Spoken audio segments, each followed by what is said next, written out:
आज लोगों ने भगवान शंकर की पूजन को या देवताओं की पूजन को महंगा करना चालू कर दिया। पर मेरे देवाधिदेव की पूजन में कुछ महंगा नहीं है, उसको तो एक लोटा जल सारी समस्या का हल है। उसके पास में ये जरूरी नहीं कि तुम बासमती चावल चढ़ाओ या बहुत सारा भगवान को बहुत मेवा दीजिए या भगवान को बहुत सारा धन दीजिए। भगवान कभी नहीं कहता कि मुझे बासमती चावल चढ़ाओ। जब शंकर जी थे उस समय पर बासमती चावल था।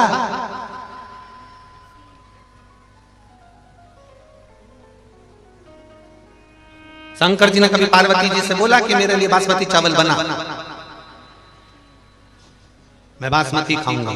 नहीं, ये भ्रम है।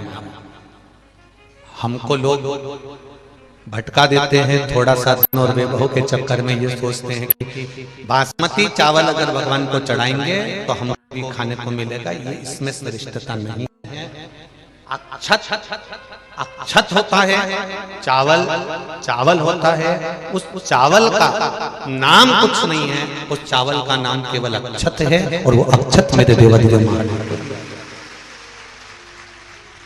अक्षत क्यों चढ़ाया जाता है ये भी एक बार समझ लें। अर्थात हमने अगर जल चढ़ाया है, हमने अगर बेलपत्री चढ़ाई है, हमने अगर फूल चढ़ाया है, हमने अगर प्रणाम करा है, हमने अगर आपको नमन करा है, तो हमारा करा गया दान, हमारा किया गया पुण्य, हमारा किया गया सत्कर्म अमर हो जाए, अक्षय हो जाए। वो कभी क्षय नहीं, इसलिए उसका नाम अक्षत है।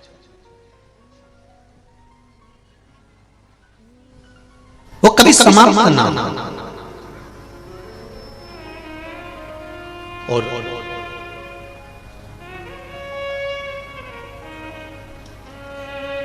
पूरी दुनिया में दान करके देखिए, सारे व्रत कर देखिए, सारे उपवास कर देखिए।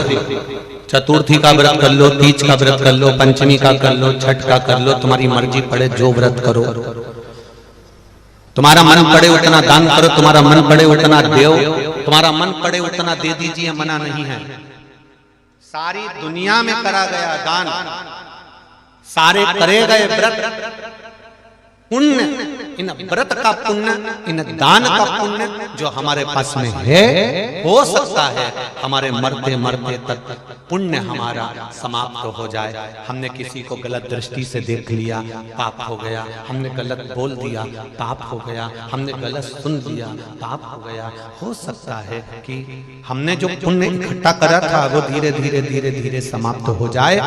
पर शिव महापुराण में किया गया दान, शंकर के मंदिर में चढ़ाया गया एक अक्षत, एक लोटा जल, या शंकर के अनुमोदन में या शिव तत्व में या शंकर का नाम लेकर कोई व्रत करा है, शिव का नाम लेकर कोई दान करा है, शंकर का नाम लेकर कोई पुण्य करा है, तो वो कभी समाप्त नहीं होता। वो अजर और अमर, वो कभी समाप्त नहीं होता। सारे पुण्य मरते समय तक समाप्त हो सकते हैं। जैसे आपके पास में 10,000 रुपए हैं, अब आपके पास में 10,000 रुपए हैं, तो आपने वो 10,000 रुपए में गैस की टंकी भी खरीद ली, लाइट का बिल भी दे दिया, खाने का सामान भी लिया है, डीजल का पेट्रोल का भी लगा दिया। अब तुम्हारे पास में वो 10,000 रुपए जो रखे थे वो तो सारे के सारे खत्म हो गए। कहीं जा रहे थे वो 10,000 रुपए तुम्हारे समाप्त हो गए। ध्यान देना, हमने व्रत करा 2,000 कमाए, हमने तप करा 2,000 कमाए, हमने पुण्य समझ लो व्रत कर कर, तप कर कर, साधना कर कर, दान कर कर, भजन कर कर, कथा सुनकर, कीर्तन कर कर हमने पुण्य तो इकट्ठा कर लिया। पर हो सकता है कि मरते समय तक हमारा सारा पुण्य धीरे धीरे धीरे धीरे करके समाप्त हो जाए। पर शिव महापुराण का पुण्य जो आप शंकर भगवान की पावन कथा सुन रहे हो, आस्था चैनल पर, फेसबुक, यूट्यूब पर कथा को श्रवण कर रहे हो, जितना आप आनंद के साथ इस कथा को श्रवण कर रहे हो, पंडाल में बैठकर कथा सुन रहे हो, चाहे तुम्हारा मन पड़े जहां बैठकर कथा सुन रहे हो, पशुपति व्रत कर रहे हो, सोमवार का व्रत कर रहे हो, शंकर जी के मंदिर में एक लोटा जल चढ़ा रहे हो, ये लिख कर रख लेना, ये पुण्य तुम्हारा जीवन पर्यंत समाप्त नहीं होता। ये अजर और अमर, ये कभी समाप्त नहीं होता, ये निश्चित रहेगा। अक्षय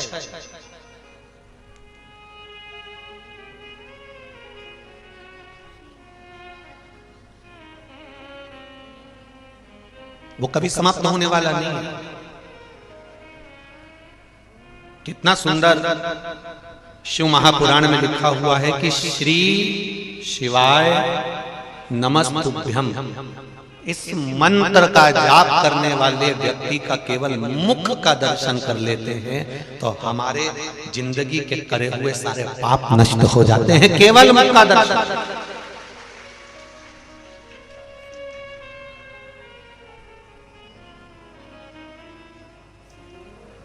केवल मुखाग्रविंद का दर्शन करने वाले। दुख की घड़ी में घर का सोना, दुख की घड़ी में तकलीफ के समय पर घर की चांदी, घर का सोना सुनार की दुकान पर जाता है, उसी तरह दुख की घड़ी में तुम किसी के दरवाजे पर हाथ पैर जोड़ने मत जाओ। दुख की घड़ी आए तो जैसे घर का सोना सुनार के पास जाता है, ऐसे दुख की घड़ी में तुम मेरे महादेव के पास जाओ और उससे दिल से कहो, वो दिल से सुने, कहो उसको।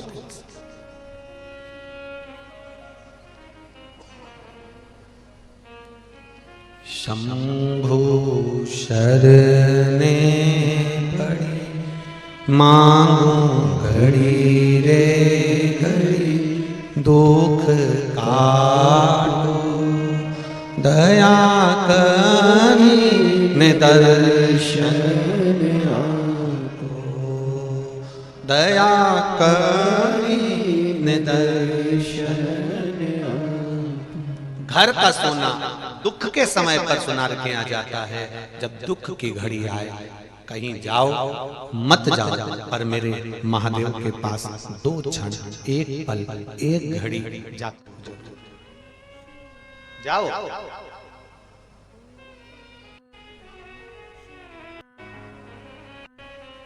दुनिया के लोग कहेंगे कि शंकर जी की कथा में जाने से मिलता क्या है? कुछ मिले चाहे ना मिले, पर इस दिल को सुकून बहुत मिलता है। कुछ मिले ना मिले, सुकून मिलता है।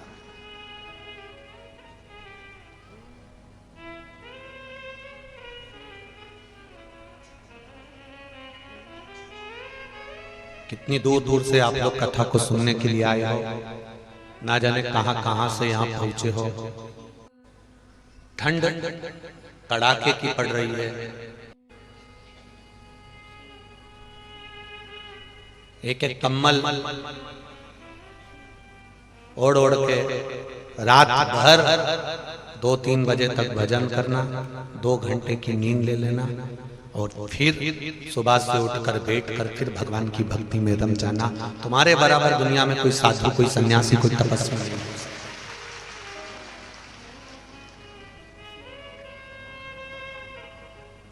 कोई साधु नहीं है तुम्हारे बराबर, कोई संत नहीं है तुम्हारे बराबर।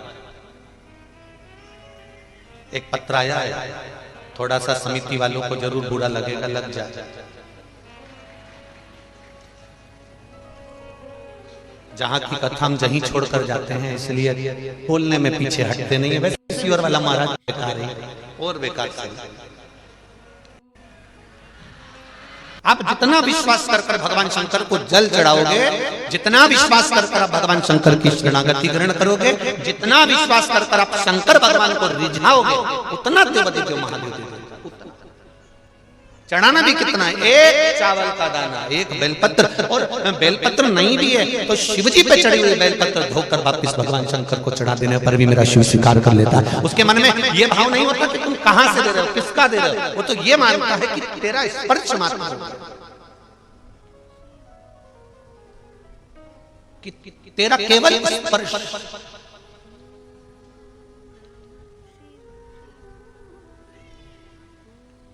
कितनी सुंदर कथा मिलती है महाराज। एक कथा का स्मरण आता है।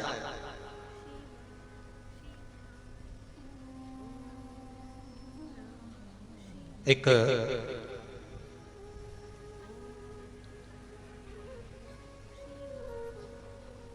बार देवऋषि नारद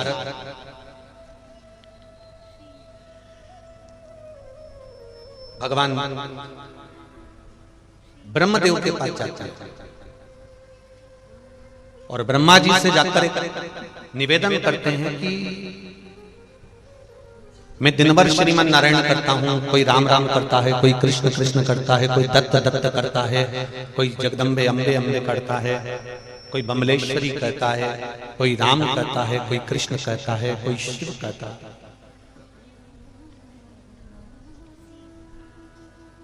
अगर मान लो भूमंडल पर संसार सागर में कोई भगवान शंकर का नाम लेने वाला है, भगवान शिव का स्मरण करने वाला है, तो उसके स्पर्श का क्या लाभ है, उसके स्पर्श का क्या सुख है?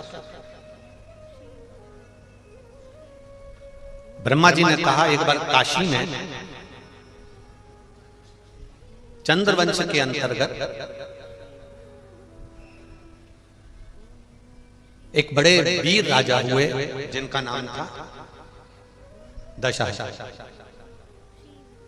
जिनका नाम दशहर था, और जिनका विवाह एक बड़ी सुंदर कन्या के साथ में जिसका नाम था कलावती के साथ हुआ। दशहर जो राजा थे वो बड़े दानी थे, पुण्यात्मा थे, भजनी थे, कीर्तनी थे, स्मरण करने वाले थे। जरा देखिए आशुतोष भगवान का चरित्र। आप लोग जो पशुपति व्रत करती हो, आप लोग जो जल चढ़ाने जाते हो, आप लोग एक चावल का दाना चढ़ाने जाते हो, आप एक धतूरा, एक बेलपत्र, एक फूल की पंखड़ी चढ़ाने जाते हो, या नहीं भी चढ़ाकर शंकर मंदिर को मात्र दर्शन कर कर जाते हो, वो भी नहीं कर पाते तो शिखर का दर्शन कर कर निकल जाते हो। वो एक शब्द इस दशहर राजा का शिव महापुराण का श्रवण करिएगा। दशहर राजा की धर्म पत्नी कलावती,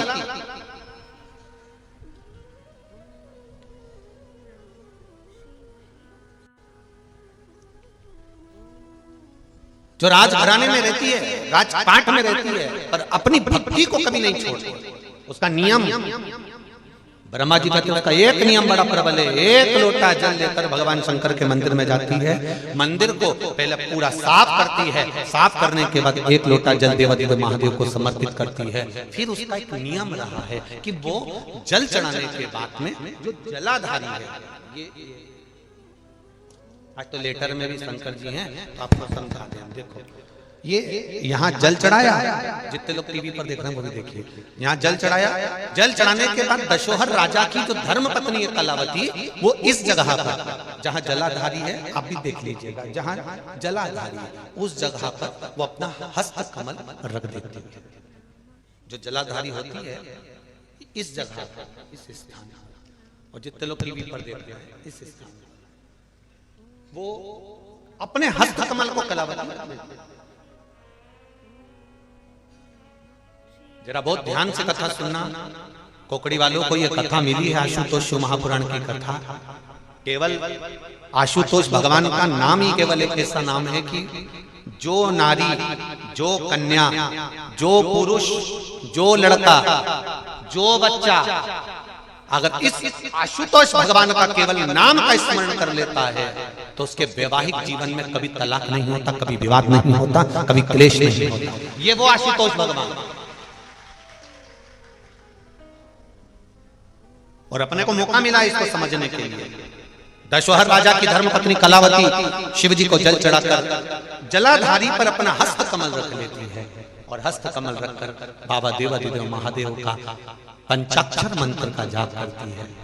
नमः शिवाय, नमः शिवाय, ओम नमः शिवाय, नमः शिवाय, नमः शिवाय। हाथ रखा, जाप। उसकी चित्त वृत्ति में जो मंत्र भगवान शंकर का है वो मंत्र उसको स्वीकार कर लेती है। कभी वो श्री शिवाय नमस्तुभ्यम, कभी वो पंचाक्षर, कभी वो महामृत्युंजय, वो मंत्र का, कभी गौरी शंकर के मंत्र का भी स्मरण कर लेते हैं। और स्पर्श, चलिए रोज का नियम, जल चढ़ाया, स्पर्श किया, चलिए आज राजा रानी जब मंदिर से आ रही थी तो राजा ने रानी को देखा तो इतनी सुंदर लग रही थी, इतनी सुंदर कि राजा ने उस रानी को आज तक इतनी सुंदर कभी देखा ही नहीं था।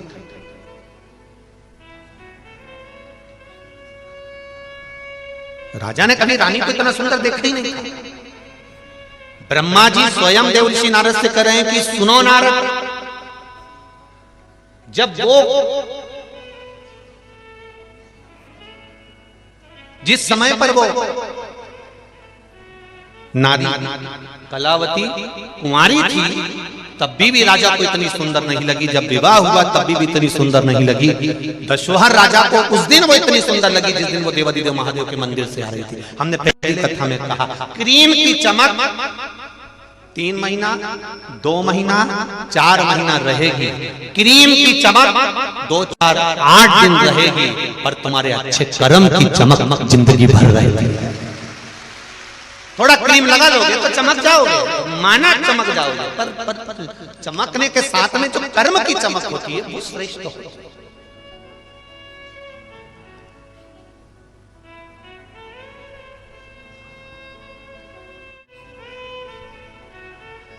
अच्छे कर्म की चमक जीवन पर्याप्त करे, वो कभी समाप्त नहीं हो सकती।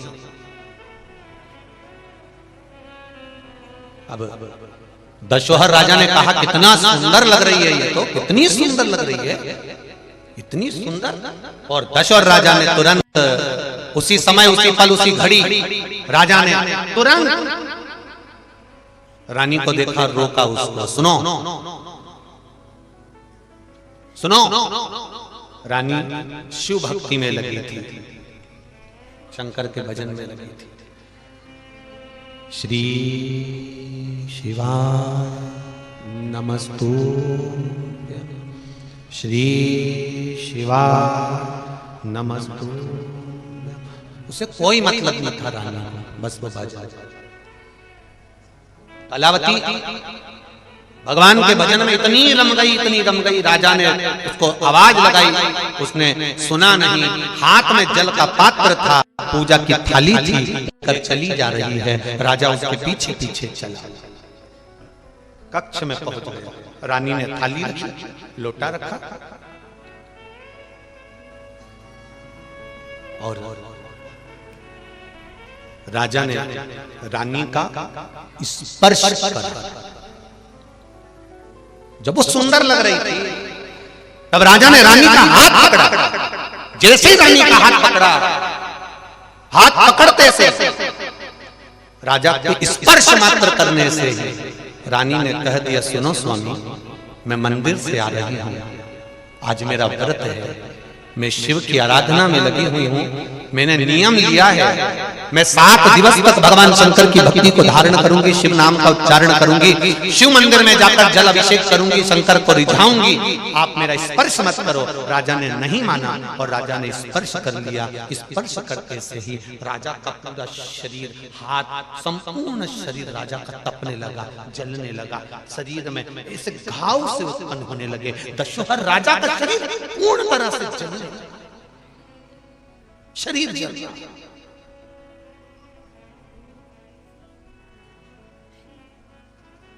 कलावती कह रही, आप मुझसे दूर हो जाओ, आप मुझसे दूर हो जाओ। राजा ने फिर भी नहीं माना। हाथ जल रहा है, शरीर तप रहा है रानी का, और तपते हुए शरीर को भी राजा दशहर ने पकड़ना चाहता। रानी ने फिर कहा, आप मेरे शरीर का स्पर्श ना करो, क्योंकि मैं देवालय से आ रही हूँ, मैं शिवालय से आ रही हूँ, शंकर के मंदिर से आ रही हूँ, शिव के द्वार से आ रही हूँ, शंकर के शिवालय से आ रही हूँ। किसी मंदिर से अगर मैं आती तो चल जाता, पर मैं आ रही हूँ शिवालय से। मंदिर में और शिवालय में अंतर होता है। मंदिर में भगवान की मूर्ति की प्राण प्रतिष्ठा रहती है और शिवालय में शंकर का शिवलिंग रहता है। भले वो प्रतिष्ठित हो गया पर शिव रोज भ्रमण पर जाते हैं, इसलिए वो उनका घर है, वो शंकर का घर है, वो मंदिर नहीं, शिवालय है। शंकर जहां निवास कर रहा है, दुख मिटाने के लिए जहां बैठा है, कष्ट मिटाने के लिए जहां बैठा है, हमारे रोग तकलीफ को मिटाने के लिए जहां बैठा है, वो शिव शिवालय के अंदर बैठा है। तुम मेरा स्पर्श मत करो। नहीं माना राजा। राजा का शरीर तप गया, पूरे शरीर में छाले पड़ गए। दशरथ राजा के पूरे शरीर में छाले छाले, पूरा शरीर। आखिरी में नहीं रहा, राजा की आंख से आंसू बहने लगे। कलावती से नहीं सहन हुआ। कलावती ने कहा, स्वामी मैंने मना करा था, आप मेरा स्पर्श मत करो, आप मेरा स्पर्श मत करो, मैंने मना करा था।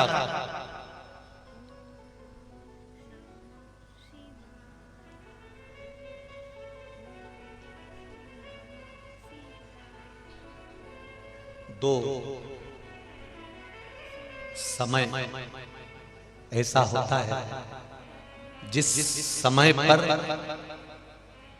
किसी नारी को अपशब्द कहा जाता है, जो नारी या जो पुरुष उस नारी को अपशब्द कहता है, उसका बुढ़ापा खटिया पे सड़ सड़ के निकलता है। समझना जरा। दो, एक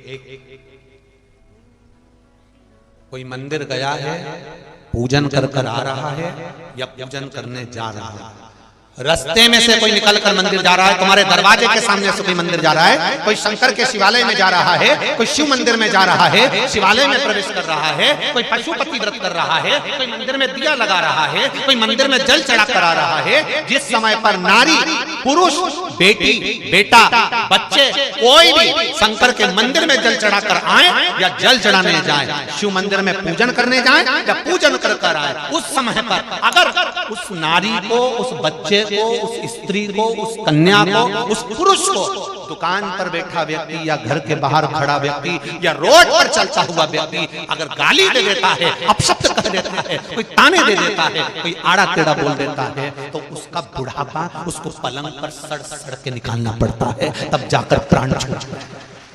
उसके घर के लोग 4 बार गीता जी सुना देते हैं, 25 बार गंगा जल पिला देते हैं, बार बार भगवान से प्रार्थना करते हैं, इसको उठा लो, अब ये सड़ रहा है, अब ये गल रहा है, तो भी उसकी अंत गति बिगड़ जाती है, तो भी परमात्मा उसको लेता नहीं है। इसलिए बड़ा ध्यान रखने वाली बात है। लोग कह रहे थे हंसी हंसी में, कोई महिला, कोई स्त्री, कोई बेटी, कोई माता जल चढ़ाने के लिए गई और इतने में किसी ने ठिठोली कर कर कह दिया, वो कहां जा रही है? शंकर जी के पास। वो कहां जा रही है? शिव के पास। वो कहां जा रही है? मेरे महादेव के पास। एक कोई पिता के पास में कोई बेटी आ रही है और उस बेटी से कोई अपशब्द कहेगा तो बेटी जवाब देगी कि उसका बाप जवाब देगा? बोलो बोलो जम के बोलो। बाप जवाब देगा कि नहीं देगा? बाप वहीं खड़ा है, मेरी बेटी मेरे पास आ रही है और तू खड़ा होकर अपशब्द कर रहा है, तो बेटी जवाब नहीं देगी, उसका बाप जवाब देगा। गिरवान पकड़ेगा, 2 धर के देगा कि तूने मेरी बेटी के सामने ऐसी हरकत कैसे कर दी, मेरी बेटी को अपशब्द कैसे दे दिया, मेरी बेटी को ताना कैसे दे दिया। जब कोई शंकर के मंदिर जाता है, शिवालय जाता है, शिव जी कहते हैं मैं उसका बाप हूं, मैं उसका पिता हूं, मेरे पास आने वाला, मेरे दरवाजे से जाने वाला, उस पर मेरी दृष्टि होती है। जो गलत बोल देता है, शिव कहते हैं। अभी अभी मालेगांव की कथा में कहा था, एक गर्भवती नारी के लिए, एक रजो धर्म वाली नारी के लिए। बोला था नहीं बोला था? किस किस ने सुना था? जरा हाथ उठाओ। बोला था ना? हाँ, सबने सुना। रजो धर्म वाली नारी और गर्भवती नारी के लिए वहां बताया। आज जो कथा आशुतोष शिव महापुराण की चल रही है, उसका स्मरण करिएगा।